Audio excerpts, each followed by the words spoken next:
আসসালামু আলাইকুম, হুমায়না কিচেনে আপনাদের স্বাগতম। চলে আসলাম আজ নতুন একটা রেসিপি নিয়ে। আজ আমি ঝিঙা ভাজি করব। ঝিঙাটাকে আগে থেকে ছিলে নিয়েছি, দেখেন এভাবে ছিলে পরিষ্কার করে ধুয়ে নিয়েছি। অবশ্যই ঝিঙাটা ছিলে ধুয়ে তারপরে কুচিয়ে নেবেন, কারণ কি ঝিঙা অনেক নরম তরকারি। ঝিঙা কিন্তু কুচিয়ে ধুইলে কিন্তু ঝিঙায় পানি হয়ে যাবে বেশি। এজন্য ঝিঙাটা ছিলে আগে থেকে ধুয়ে তারপরে কুচায় নিতে হবে। আমি এখানে কড়াইতে তেল দিয়ে দিয়েছি আর বেশ খানিকটা চিংড়ি মাছ দিয়ে দিয়েছি। চিংড়ি মাছ দিয়ে আমি একটু লবণ দিয়ে দেবো, যেহেতু চিংড়ি মাছটা ভাজার সময় একটু লবণ দিলে চিংড়ি মাছটার স্বাদটা ভালো আসে। আমি এখানে দিয়ে দিয়েছি বেশ একটা রসুন কুচি আর বেশ খানিকটা পেঁয়াজ কুচি। এবার আমি চিংড়ি মাছটাকে একটু নাড়াচাড়া দিয়ে ভাজা ভাজা করে নেব, যেন চিংড়ি মাছটার কাঁচা গন্ধ না থাকে। চিংড়ি মাছটা ভাজা ভাজা হয়ে গেলে আমি এর ভিতরে দিয়ে দেবো আমার আগে থেকে কেটে রাখা রসুন আর পেঁয়াজ কুচিটা।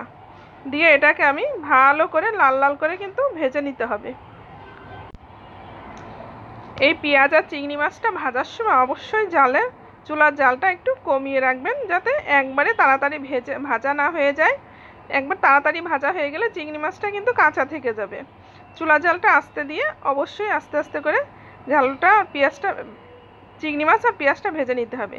আমি চিংড়ি মাছ আর পেঁয়াজ ভেজে তুলে রেখেছি, আর সেই কড়াইতে ভিতরেই আগে থেকে কেটে রাখা ঝিঙাটা দিয়ে দিয়েছি। ঝিঙা দিয়ে এবার আমি বেশ কিছুক্ষণ এটাকে রান্না করে নিতে হবে। আমি এর ভিতরে দিয়ে দিলাম বেশ খানিকটা কাঁচা ঝাল, আগে থেকে ফেলে রাখা কাঁচা ঝালগুলো দিয়ে দিয়েছি।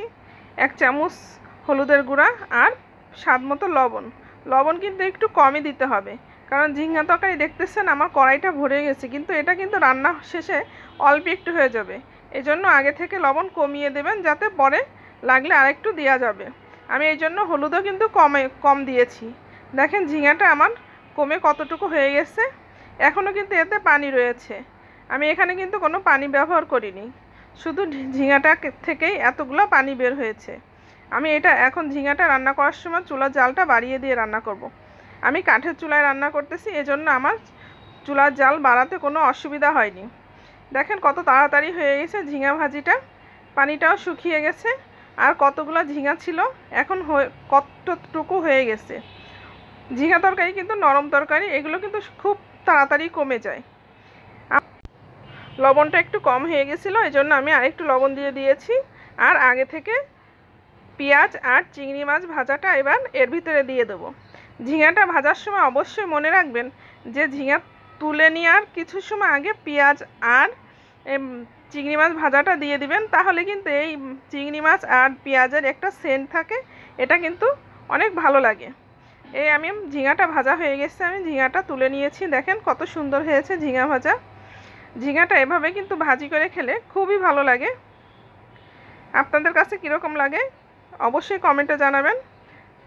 আজকের মতো এই পর্যন্ত। ভালো থাকবেন, সুস্থ থাকবেন। আল্লাহ হাফেজ।